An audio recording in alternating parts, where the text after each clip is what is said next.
আমাদের হোটেলের ব্যালকনি।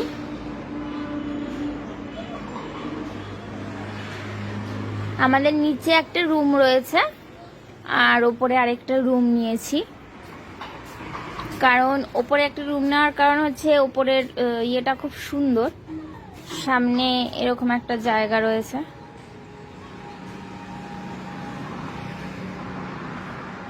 আর এটা হচ্ছে আমাদের রুম।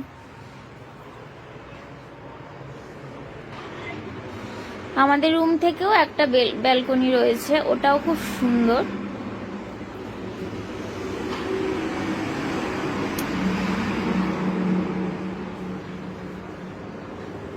আর এটাই হচ্ছে জলদাপাড়ার ফরেস্ট। এটা ছিল আমাদের রুম। রুমটা খুব সুন্দর ছিল, আমার খুব পছন্দ হয়েছিল। টয়লেটও খুব ভালো ছিল, আর সামনে এরকম একটা আলমারি মতো ছিল, এসিও ছিল। কিন্তু আমাদের এসি লাগেনি, যেহেতু আমরা ঠান্ডা ওয়েদারই পেয়েছিলাম। আর এখানে ডবল বেড ছিল, আর এখানে আমরা অনেক জল খেয়েছিলাম। সেই বোতলগুলো স্মৃতি হিসাবে রেখে গেছি হোটেলে। আজ আমরা হোটেল থেকে বেরিয়ে যাব, তার আগেই ভিডিওটা করেছি।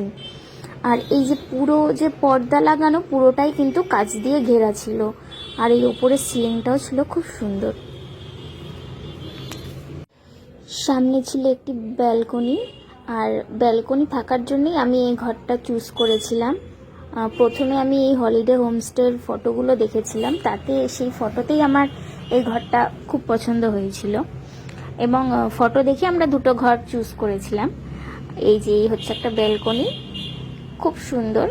শুধু এই ঘরটাই অ্যাটাচ রয়েছে ব্যালকনির সাথে, আর কোনো ঘর অ্যাটাচ নেই। আর সামনে এইরকম নিচটা দেখা যায়, আর সামনে রয়েছে হাইওয়েটা।